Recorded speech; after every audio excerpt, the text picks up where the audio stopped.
this book. In fact, I actually wrote the book because it was a kind of a cowardly play. I say this, I admit this, I knew this back then. It was a cowardly way for me to get my knowledge out to thousands.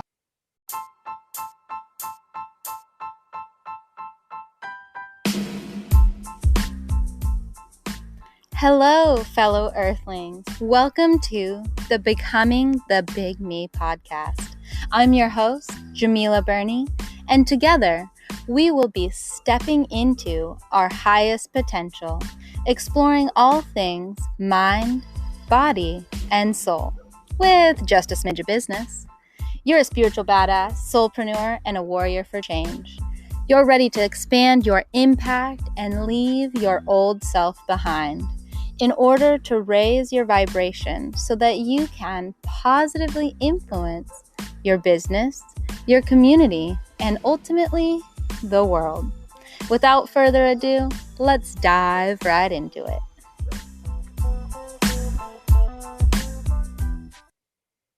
Hello. Welcome back to the Becoming the Big Me podcast. I'm so excited, you guys. I have an amazing guest with me here today, Tony Whatley. Tony is an entrepreneur, business mentor, best-selling author, podcast host, and speaker. He's best known as the co-founder of LS1 Tech, which is an online automotive community, which grew into the largest of its kind. This website grew to over 300,000 registered members and was later sold for millions in only 5 years. This is why Tony is known as the side hustle millionaire. Tony shares his mindset and business strategies within his book, Side Hustle Millionaire, and he teaches entrepreneurs how to start, scale, and sell their business within his podcast and consulting brand, 365 Driven. Hi, Tony. I'm so excited to have you here today on the Becoming the Big Me podcast.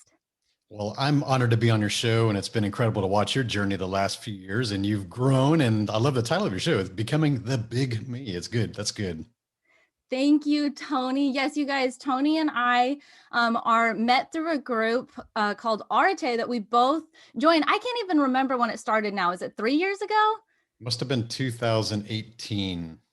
Okay, yeah. So we met when they first started, and I was just kind of on the very beginning of my journey of really putting myself out there into the world. And so it's been really cool because Tony really started diving into his consulting really hardcore at that time as well. So we've kind of been able to watch each other on these journeys, and we're on different stages of our lives, but it's been really awesome. And I'm so excited to bring Tony to you guys today and just kind of talk about his story. So Tony, if we could just dive right into it. I really want to hear about where you got started, because I know that you were not always an entrepreneur. You were in the corporate field. What brought absolutely. I didn't grow up with any entrepreneurs in my family by far. I was actually the first person in my entire family on both sides to go to college and get a degree. And I had to pay for that myself. So I watched my parents were really hard workers. My mom worked cafeterias in the public schools. And my dad, after he got out of the military, he worked in the chemical refineries here in the Houston area. And so after I graduated high school, I basically went and also worked in the chemical refineries at age 18. And that was able, to work and go full time doing that, construction, laborer, welder, things like that. And that's how it paid for my engineering degree. So I never thought about becoming a business owner. I always knew that I could be a leader and do things like that. But when you go through a public school system and you watch your parents working extremely hard, it just really comes down to them thinking that you need to get an education, which a degree, and go get a steady job, with the air quotes, a steady job, and maybe find a wife and have a kid someday and have a house. And that's kind of like the typical American lifestyle. White picket fence dream. Yeah, and if you can make it, if you can make six figures, you're going to be rich. That's the kind of the I don't know. I would say it's a rumor, that we are kind of misled. I think that six figures, that was the goal back in the 1970s when that kind of became the goal. But due to inflation and everything costing a whole lot more than in the 1970s, it's unfortunate that our goals haven't changed, even though the dollars have decreased in value. Yeah, that's really true. I mean, as a single mom, with childcare and all of those other costs, that can add up very, very quickly. That's kind of the baseline these days just to get by. Yeah, absolutely. You got SUVs and pickup trucks out there that are $100,000, where when this was the original goal, brand new vehicles were $3,000. The perspectives. Right. So you were going to school and you were taking just the route that you saw, right? That you saw as the path to success. Yeah, absolutely. They always tell you if you want to go make $100,000 or more, you need to be a doctor, a lawyer, or an engineer. Well, I love cars. I've always been a car fanatic, and I said, well, maybe there's something in engineering that applies to cars. Well, it's mechanical engineering. So anything that's got machinery or motions or engines and things like that, that's mechanical engineering. So I said, cool. Well, I can go get a degree and actually learn something and something I have a lot of passion for. And it was hard for me. I actually struggled. I was very average at math, and engineering is basically a math degree with a bunch of other science classes. So I had to learn how to study. I was a straight A student in high school because high school was really easy for me. But when you get into engineering school, all of the top 10% students are in there. Now you become average. So I actually got my very first C in college, and I thought my life was over at that time. So And that's when you start to kind of understand real life. And something that you talk about a lot is like how the cream rises to the top. You know, in life, we're going to be thrown into all of these situations that are going to be hard for everyone. And some people might learn easier and some people might learn harder. But at the end of the day, if you put in the work to figure out how you learn and apply those strategies, you can succeed. It might take you more work than somebody else, right? That's why I say it's like you don't have to be the best at something. You just have to outlast them. And most people just quit too soon when it comes to doing anything, whether it's their fitness or starting a business or even this podcast stuff. Or maybe you want to start writing a book and things like that. People start pretty energetic and they're jazzed up about starting something. And average I've seen in my career and everything is probably about 3 months. People can go really hard for about 3 months, and then they don't get the reaction or the response or the revenue that they feel entitled to or they think that they deserve. And so they start having the negative thoughts in their mind, like maybe I'm just not cut out for this, maybe I'm not good for this, or maybe I should do something else, maybe I should pivot, maybe I should go try something new. And that's what happens is they lose momentum and they keep doing this, and it's a repeat cycle. They just keep finding themselves in the situation of going really hard, quitting, going really hard, quitting, going really hard, quitting. And for me, I know that most people will quit. I would say that 80% of people will quit if I were going to put a number on that. So if I can just outlast them, which to me is like 12 months minimum of going hard and putting in the effort for minimum of 12 months, or I don't even start, then I can actually outlast 80% of my competition, just knowing that that's a strategy. And that leaves me with a competition field with only 20% of the people who saw that time through. So it's actually a really unique strategy if you can go really aggressive with your actions, but just be patient for the results. Well, and that's such a fantastic point, Tony. And part of the problem why people are in this mindset is because we're being sold a lie. We're being sold by all of these, people on the internet who go out and, rent these things to create these flashy videos to shove in our face and to tell us that you can, make six figures in 30 seconds, and like telling us all of these things. And so then when that's not reality, unless you're going to be going out there and getting that money in a weird way as well, telling people that they can get money when you haven't even gotten money yet. And it turns into this weird pyramid of like weird information being thrown around. And everybody is getting bought into this idea that success is instant, and it's just not. If you truly want to be successful, it's those daily actions, and it's that one foot in front of the other, and that's not attractive. That's not sexy to sell, and people don't want to believe that. They want to believe that it can be easy. They want to believe that they can just get everything instantaneously, and that's the dream that they're being sold, unfortunately. And one thing that I'm very passionate about is the breaking that ideology that's real. I mean, yeah, you can have short success quickly. That is something that can happen. I've experienced it myself as well. But then what? What's next? Is there a foundation? Is it sustainable? Is it going to crumble? I've been in that I've been in that situation. I've had massive success quickly, and then weird things with partnerships and different things, and the foundation's not there. So how have you gone about to really establish your foundation? I think a lot of times we spend too much time trying to validate externally. We're trying to get people to approve of or give us some attaboys or attagirls in your case of doing the things that we're doing. We're always looking external for validation. And the highest strength always comes from just focusing on what the objectives and the goals that you are and just focusing on those internally. Like you have to want things for yourself. You don't need to have the compliments and the accolades from external people because let's face it, everybody's busy. Everybody's got their own lives to deal with. And if you're seeking external validation all the time for these things, you're probably not going to get as much as you would like to receive. Because we would all love to have like a standing ovation every time you entered the room or have a bunch of paparazzi taking our photos. That's just not realistic. So you got to start being think about what is it internal that's driving me and what is it that's going to deliver the results or the goals that I want to achieve, regardless of what people say or think. Because you and I both know, because we both done things, we do things that are polarizing because we have really strong beliefs in the things we really forward and push on it on what we want to achieve in this world. We get that.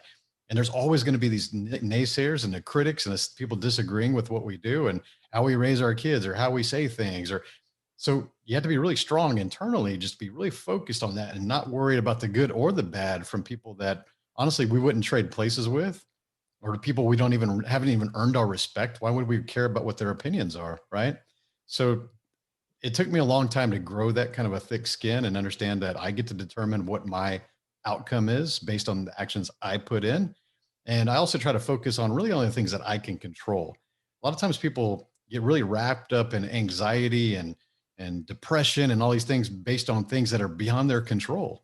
And the way it is things are going to work out the way they're going to work out, regardless if you want to be sad or happy about it, because those things are literally outside of your control. So might as well be happy and take the happy side of those things and focus on the things that you can control.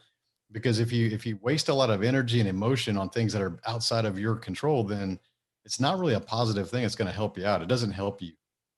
Yeah, because then you don't have energy for the things that you can control and that are going Yeah. to move you forward.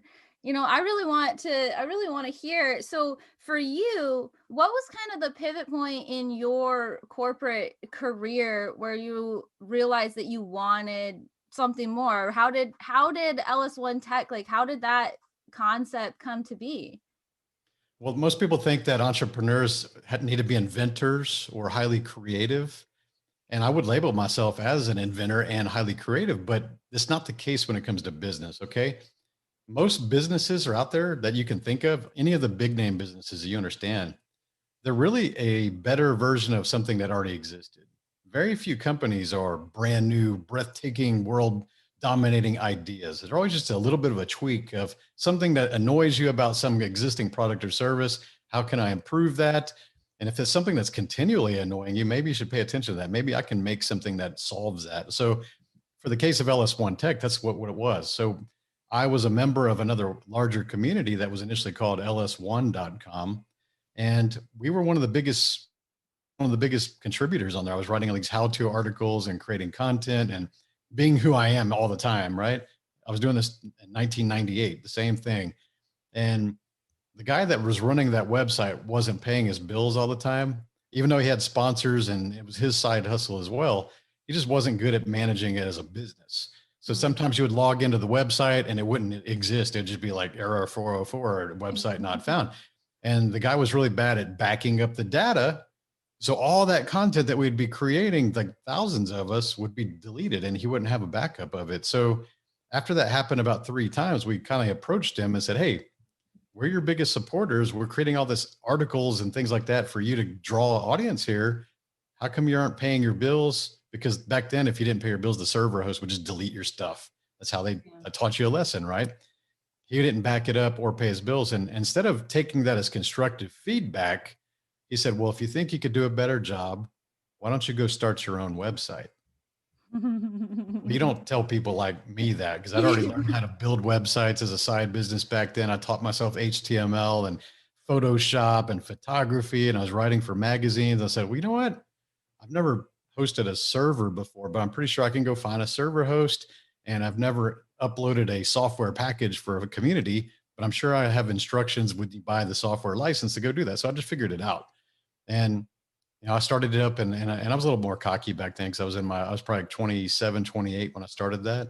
And so I started it up, and he's like, well, when you get more followers or more members than me, you could tell me how to run a website. And he had about 10,000 members at that time. So by the end of the year, I had 11,000 members. I made sure to email him and said, hey, I didn't take my advice the first time or the second time. So I'm just going to let you know that we're already top of the market share. And the reason that we became successful, Djemilah, is that we focused on this business as a legit business. Even though it was a side business, I didn't treat it like a hobby. I may have initially thought it was going to be a hobby, but once it started actually cash flowing really big amounts, making 10,000 a profit a month, I said, oh crap, this is more than just a website for guys to talk about cars on. It's actually a business. This is real money coming in. It's more than my income. And so I created an LLC and I got a business bank account and started doing things more legit at that point, which a key point in that is that if you're listening to this or watching this, understand that you don't have to have everything in place to start a business. You got to just take the actions to create the audience or create the revenue, create some kind of offering and product or service, and the money is going to start to come in, and then you can start to fill in the blocks, the things that you're missing. Maybe you do the LLC a little later. Maybe you start to create the domain and the custom web pages a little bit later. You don't have to have all these things at first. A lot of people think you had to have all the answers, all the tools, all the things. Like, no, because entrepreneurs, and you're a young one yourself, we learn a lot from our failures. And if you didn't have any failures, to me, I don't know if you're a good entrepreneur, because the best entrepreneurs I know, including me, we've had a lot of failures, and those were valuable lessons. And the best thing about that is when the company's really small and you learn those lessons, it doesn't cost you a lot of time or dollars. Imagine learning those lessons later on when you build something that's worth millions of dollars and then you get punched in the face. I'd rather learn a lot of those things at the beginning and take bigger risks at the beginning, because it's easy to push the reset button, start something better, and keep growing from there. I love that. I mean, and that's totally what I did, Tony, because, I didn't have any resources to start anything. So I just kind of kept throwing stuff at the wall until something stuck. And then once something stuck, I ran with it. And that's really, a lot of times what it is. You got to kind of test the market, see how people are going to respond to it, and then just check off the boxes. Like Tony's saying, just check off the boxes as they come. It doesn't have to be a all at one time, like this crazy thing, like everything at one time, $10,000 instantly thing. No, it's a process. It is a step-by-step process, and it's a journey. And that's something that is very cool about your journey, Tony, is because it really exemplifies that. You going through, school, learning how you learning how to succeed in that environment, and then following your passion, finding a problem, solving the problem, and then continuing to grow from there, and then growing into what you have now, speaking, writing books. Like, it's incredible what you can create when you truly just dedicate to taking the next step each and every day. That's all it is, the next step, becoming the big me.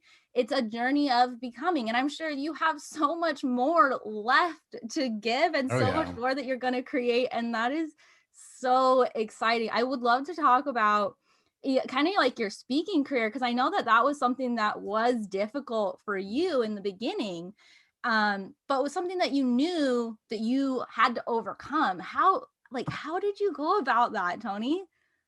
I avoided this for a very long time in my career. Although I'd been a manager and I'd run teams of 75 to 100 people in a corporate setting, I've been a leader. I've made multiple six figures in high level project management, managing hundreds of millions of dollars. And I always told myself I was good at public speaking because I'd give a one hell of a slideshow presentation, right?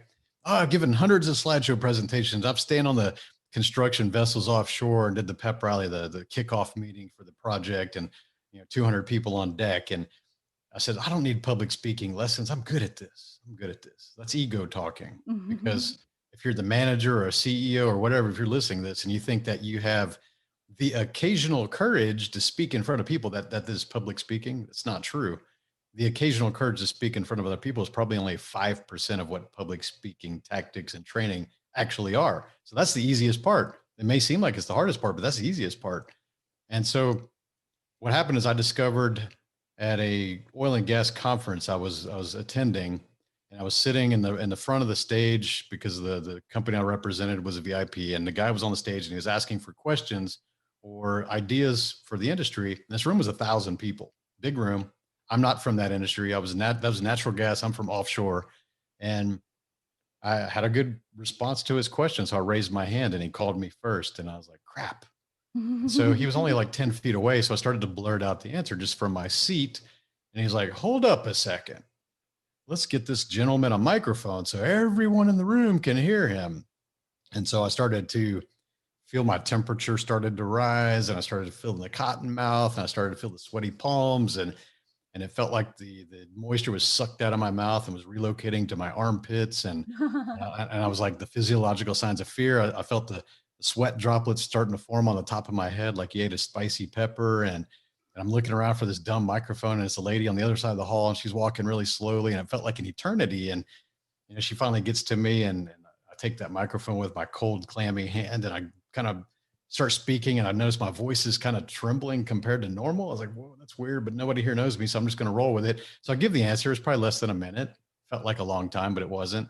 And everybody applauded, and I sat down, and everybody at the table I was sitting, with, they were like, "Oh, that was a great answer." And I started to black out. I couldn't even hear them. I was like, I could see them saying things, and I could hear the audience, but I was just like, "What the hell just happened to me?"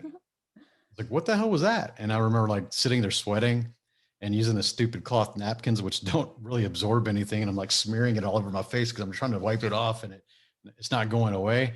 So I realized like in that moment, it's like, I actually have stage fright because I was in a room of 1,000 people that I didn't know. And I started thinking about, why didn't I ever experience this before? It's because the people that I spoke in front of before were my team. They called me boss, and they were a captive audience. And so if you want to really kick in the nuts to your ego, it's like, oh crap, I was only confident in front of a captive audience who, couldn't get up to go take a piss break because I was boring, or couldn't surf Instagram because I was, not engaging them. So after that, I said, okay, well, I have a new fear, obviously. And how do I get over that? I said, okay, well, I'm going to put that off a little bit. I just kind of knew that I needed to do something, right? And it wasn't until I started writing my book in 2017, end of 2017, I wrote Side Hustle Millionaire. I started writing it, and it launched in May of 18, right before our take kicked off. And while I was writing this book, in fact, I actually wrote the book because it was a kind of a cowardly play. I say this, I admit this, I knew this back then. It was a cowardly way for me to get my knowledge out to thousands of people. I used to say thousands. I want to impact thousands of people, and I want to write this book of my entrepreneurial knowledge and put it out there for people. And if it's good, it's good. If it's bad, it's bad. Whatever. I did it, right? But it was never meant to be getting on TV or standing up on a stage or a podcast or any of that. It was just, I'm going to write this book because I could still hide from the people and put it out there. And so that's what I did. And as I'm writing this book, my editor is getting a chapter at a time, and he's really pumping me up. He's like, "Man, this is gonna be a good book. I can already tell. Like, a lot of people are gonna love this book." And then one of those chapters, he said to me, because they might interview you, they might want you to come on TV or the radio or podcasts. And there was again that fear that I was trying to avoid from only a few years. Only like that was 2016 when I experienced that fear. So here was a year later, I'm being confronted with the same fear. I said, okay, I need to do something about this. I need to go prepare myself to have the confidence to be able to do these interviews and get on there and public speak. So I joined Toastmasters, and anything I learned in that 1 week meeting, I would do videos every single day on social media just to practice the things that I learned. And they totally sucked. The first few videos were awful, and I get it, but it was the best I could do. I would usually sit in my truck after the gig, and I would take 10 takes, just 10 takes. And maybe one of those was good enough. That was the best I was going to get. So I would just share that. And I forced myself to do this every single day for over a year. And people started to see me improve. And then honestly, I got better. And I'm never going to go delete those old videos because they were terrible. They're very monotone like this. I was just Tony. I called my old version of myself Mono Tony because I just had one voice, one speed, one volume, no emotion, no energy, like dude talk. That's how dudes talk. And but that's how we had to go through it. I had to become the big me in my 40s, right? And I tell you, that unlocked a beast, because once I started learning tactics and practicing and doing the reps, because there's no other way to improve, I actually joined the Toastmasters spring competition, and I won 3 different events. So I started winning at public speaking events only 6 months after I started training for public speaking. That's how it shows you kind of the intensity that I get into when I want to do something. And that's what those videos really helped out with. And so I inspired thousands of people. The book launched, became a #1 bestseller on Amazon, sold thousands of copies the first week. It sold thousands and thousands and thousands since. And so now I have impacted thousands of people, but now I say I'm going to impact millions of people because I've already done thousands.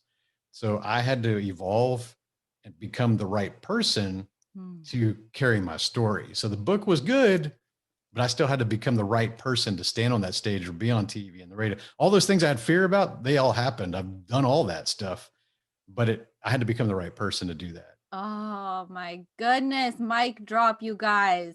That is so spot on. We can dream up these visions of what we want for ourselves and what we want for our lives, but unless we are willing to actually become the person that has all of those things that we desire, we're not going to receive them.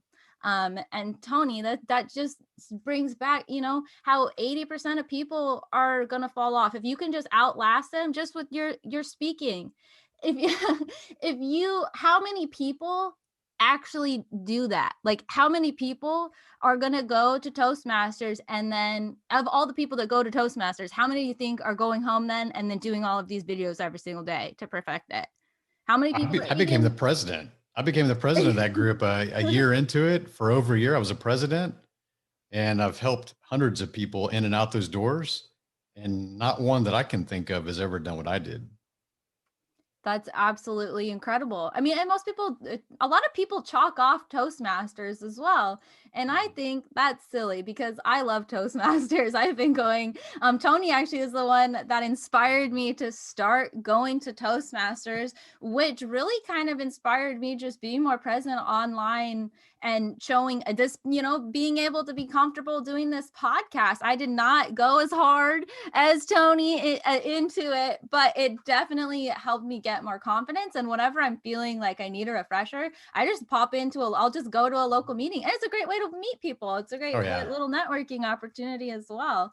I think that's amazing. And that you are humble enough to understand that, hey, I'm not yet the person that I need to be to have the things that I want. So I guess I'm going to have to humble myself and go and learn from people that know a little bit more than me about this subject. That is key. What you just said is key, right? I find that the more established or successful that people are, the more unwilling they tend to be about starting over in something that they just suck at, right? Let's say that you're a high level CEO, or you're somewhat famous, or you got some notoriety or just something like that. And you want to go do something completely new. That's a new skill set. If that's public speaking or a sport or anything, I find a lot of people are just unwilling to go suck. They're just unwilling to do that. They think it's a lateral move. They think, hey, I'm a high level this, so I should just move right across and be high level that too, right? It's ego. It's ego that gets in their way. Because I'll tell you that some of the people that would join Toastmasters would come in, their executive or C-suite in some company, and they come in, they're still got their tie and their jacket on because they came out after work, and I said, hey, well, welcome here. How did you find us? Why are you here? And oh, I've heard this response. They'll say something like, oh, I'm only here because the board of directors recommended that I come here, but I'm an executive at this company and I'm just here to, learn a little bit. So that you could already see the ego in the door. They came in with the tie still on, like you were in your car, bro. You could have took the tie off. But they have that ego, and they think that since they're CEO that they don't need public speaking. That's me. That was me in the past, right? But when I thought about that, and within 2 meetings, those people are severely humbled. They realize, because we make them get up there and introduce themselves, and they're they're just not good. So you're thinking, well, no shit. No wonder the board of directors told you to go get public speaking, because you're the CEO and they need you to be polished and be able to communicate effectively to move the company a little faster. So it's funny how people think that they're good at something until they get actual lessons, and then they go, oh my gosh, I'm such a newbie, such a newbie. The ego world, I mean, and the internet just kind of amplifies the ego too.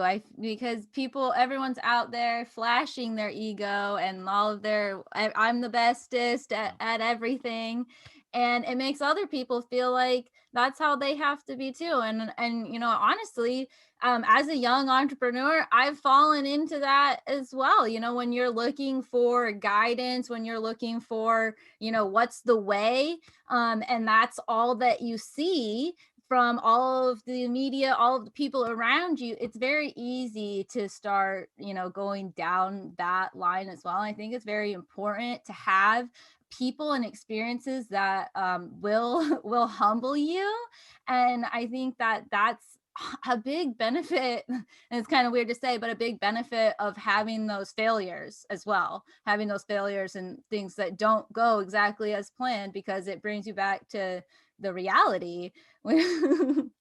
All these social media fake flexing Instagram gurus out there are one of the reasons I actually didn't start sooner doing what I did, because I did not want to be lumped into the same category as them. Because you mentioned it, there's a lot of fakes. There's a lot of people renting Lamborghinis and posing. I always crack up because they pose with both doors open, but there's just one of them in the photo. So I actually made a post like that. I went out to my driveway and I opened up my Jeep and I opened all four doors and I sat on the tailgate like an Instagram guru. I said, here I am flexing with all my doors open. So it's like, why do they have that door open? It's like, are they waiting there for their dog to jump in, or did the passenger run away from them? Or, why do you have both doors open and that mean mug and pose with your cell phone with maybe a stack of cash, or you're looking at your watch or just something super lame, right? And said, I didn't ever want to be those people. So I bring a little humor to the things I've seen. You've seen the things I post, and I like to jab at that because I think that's disingenuous, and I think it's the wrong message. And like you said, it misleads a lot of people. And it really caused me to not even really want to be in the personal development space for a very long time. But eventually, my purpose became stronger than my fear of avoiding those things. And I realized that no, the industry needs me.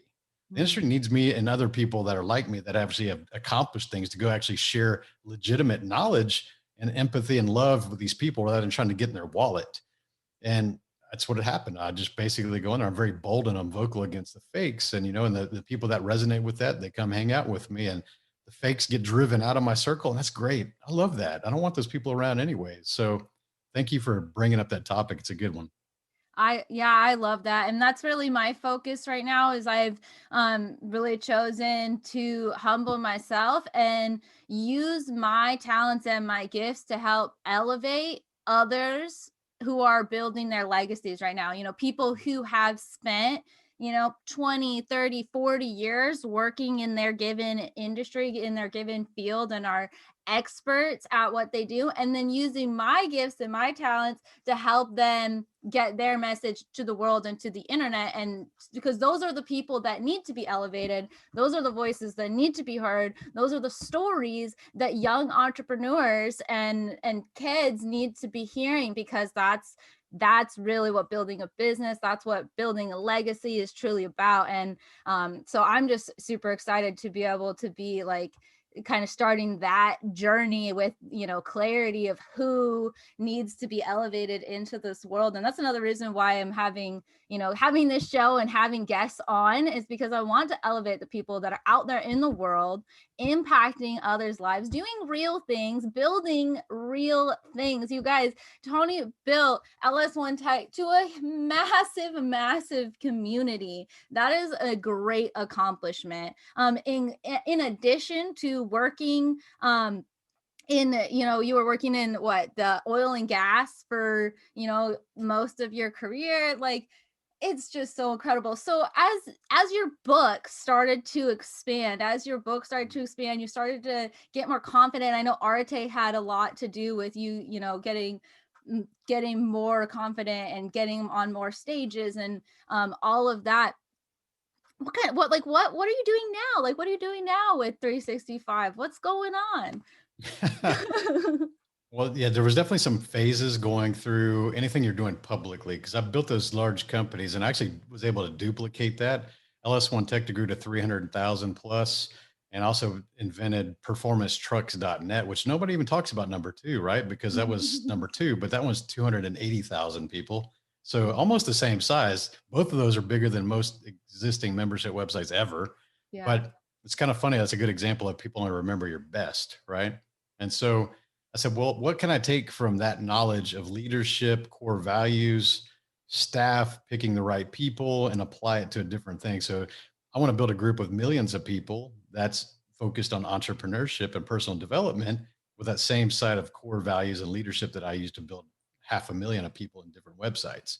So that's what I'm doing with 365 Driven. It's an entrepreneurship community. I know you participate in there once in a while too, so I see you. And I wanted to build a really safe community for people to get the support they needed, have unlimited mentorship. I've got all my old podcast hosts and guests in there, and I've got a lot of my personal friends that I've seeded. There's some multi millionaires in there. Most people don't even know because they're not influencer famous, but they're legit, and they're built some 8, 9, 10 figure companies that hang out in my group. And, they're not ever going to say how rich they are, flex, or put the fake Lambo doors up and things like that. So, but those are the people you want to be around. They're ones that have that growth mindset, willing to help and answer questions and support people, because I didn't have that when I grew the website. I learned everything I did from just reading books, because you got to realize, for context, I started that website in 2001. There wasn't a YouTube, and there wasn't Facebook, and there wasn't Instagram. Those came out 2008, 2010. And so I actually built and sold a multiple $1 million company before Facebook was even a thing. Facebook came out a year out after I sold. Tim Ferriss's book, The 4 Hour Work Week, that book came out 2 years after I made millions of dollars by building a business that was literally a 4 hour work week. So I remember reading that book thinking like, hey, this is pretty good stuff. I probably should have wrote that book. Let's be honest. I was like, holy crap, this is what I did. That's what I did. Cool. Just validated the things I already believed. So it's kind of funny how things just kind of work out like that. And, when you build something that's large like that, you can do it in the shadows, especially in the tech. You don't know a lot of these founders and people that made millions and billions of dollars. You would never recognize them. But when you start to do things in public, like you and I do now, building your personal brand and your words and your vocals and your content and your book, and you're going to have a lot of criticism that's going to start to surface. It's sometimes going to be your family or friends. And for me, going through that phase of trying to be liked by everybody initially, because I like to be liked, we all like to be liked. That was how I started 2017. I was focused on just being liked, because I didn't want to hurt anybody's feelings or anything like that, right? I just wanted to be liked. And people were making fun of the stuff I did. People I had been on vacations with would screenshot the stuff and text each other and make fun of the things I was doing, and say, what does he want to be, the next Tony Robbins, and kind of make jokes with me like that. And like, no, the reason I'm doing this is because I actually want to help people. I want to help millions of people and change their generational legacy. And if that means giving up my corporate job to be really focused on what I need to do in this world, that's what I had to do. And I got rid of those people. January 1st, 2019, my wife and I were in Colorado and on vacation. New Year's Day, we woke up and we said, hey, let's start this year right. Let's make a list of the names of the toxic people, the negative people in our life that are in our Facebook or our local circles, and just get rid of those people. So she made a list, I made a list, we combined the list, and we just basically got rid of probably around 20, 22 people that were just deemed as toxic and energy vampires, or just people that were frenemies or friends that just really wanted some kind of, they get something from you, just hanging around you, maybe discounts from your business or whatever. They're not really good as supporters. We just got rid of them. And when you do that, you'll go through a mourning phase, because you lose these relationships, and we're hardwired as pack animals to keep relationships, even if they're toxic. Even though we know they're toxic, we try to maintain relationships. It's our human nature. And for about a period of 2 months, you start to like wonder if you did the right thing, and should I have given them another chance? And the real reason is that we've given these people a lot of chances, many, many chances, and they keep letting us down. People show you who they truly are. You should be grateful for that, whether it's good or bad, so you can move on a little faster. Because if they keep showing you you're negative, they're taking energy, they're making passive aggressive comments or you, and not really supporting you, never referring any business to you, never even doing anything with you, they don't belong in your life, right? And so that was a hard decision we made to go through. And then after that, I said, okay, I've cleared out the trash.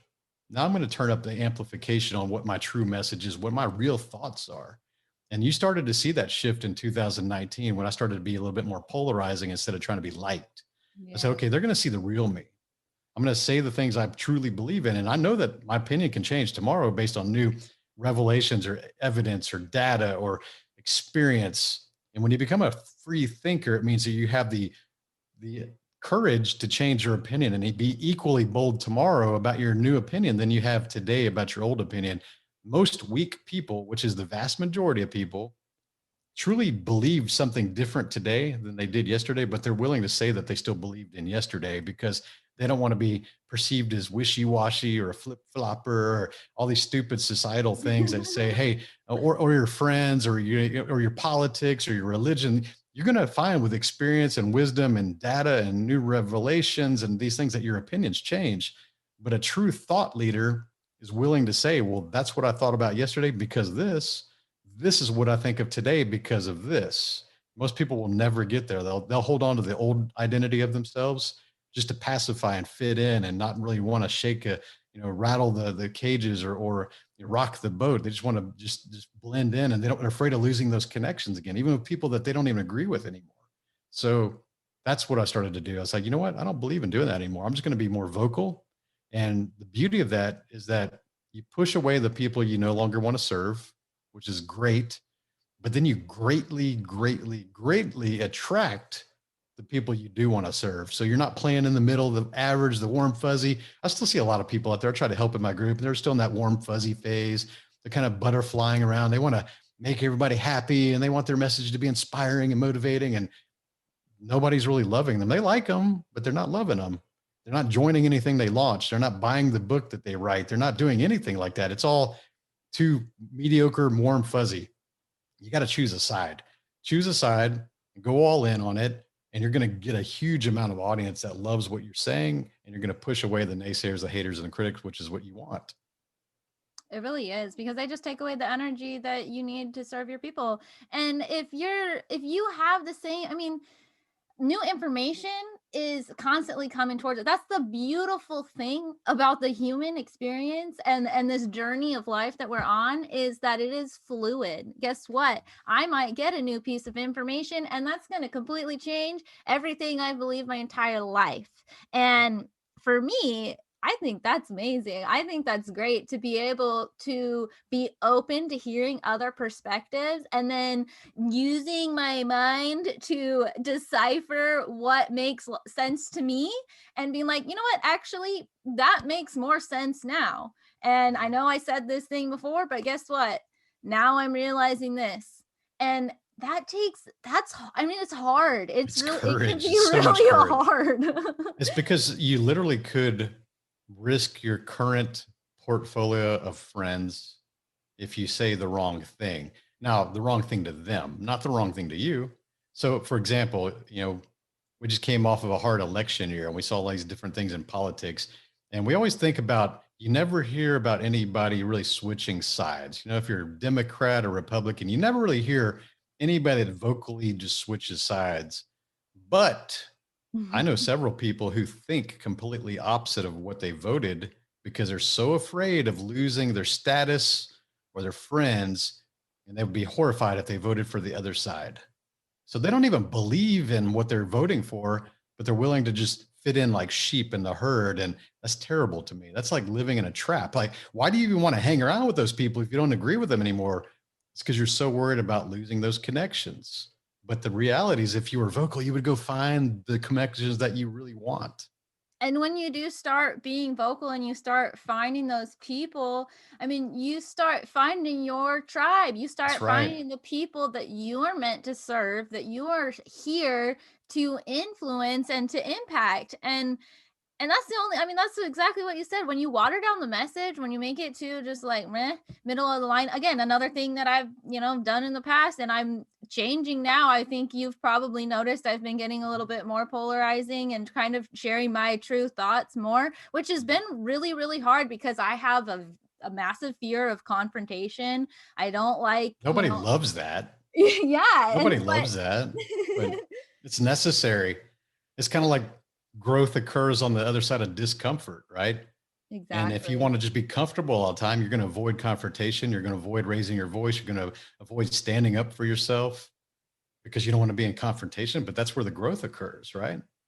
Exactly. That's where everything that is worth achieving happens, is in that discomfort zone, is in that area of you just feel like I don't know how to proceed, but you just do anyways. You might not know, but you just keep on going. You just keep putting that one foot in front of the other. You guys, this has been an absolutely incredible interview here with Tony. I'm so blessed that you were able to come on and share your talents and your gifts and your knowledge and your voice and your energy with us here today. I know that people are going to want to know how they can connect with you further and, hear more about your book, follow you on social media. How can people connect with you, Tony? Well, thank you for the opportunity. My website is 365driven.com. So 365driven.com. And from there, you'll find my best-selling book, my podcast, everything that you'd love to know about me is all on one easy to find website. So thank you for that. Perfect. And as always, you guys, I will put Tony's link in the description down below so you can easily just pop on over there, click on over, and check out all of the amazing gifts that Tony has to offer the world. Again, Tony, I just wanted to thank you one last time for taking the time out of your day to spend with us on the Becoming the Big Me podcast. Thank you so much.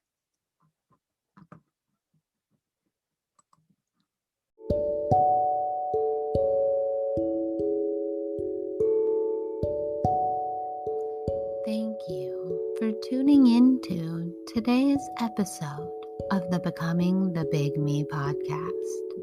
If you found value in today's episode, make sure to leave us a review and share this episode with someone who needs to hear this message. That's how our podcast grows. Are you curious about learning more about harnessing the power of your subconscious mind?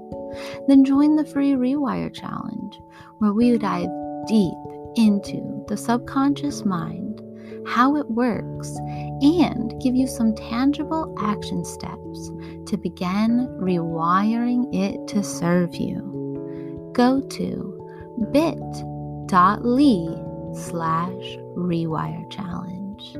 That's bit.ly/Rewire Challenge. Until next time, I'm your host, Djemilah Birnie, signing out.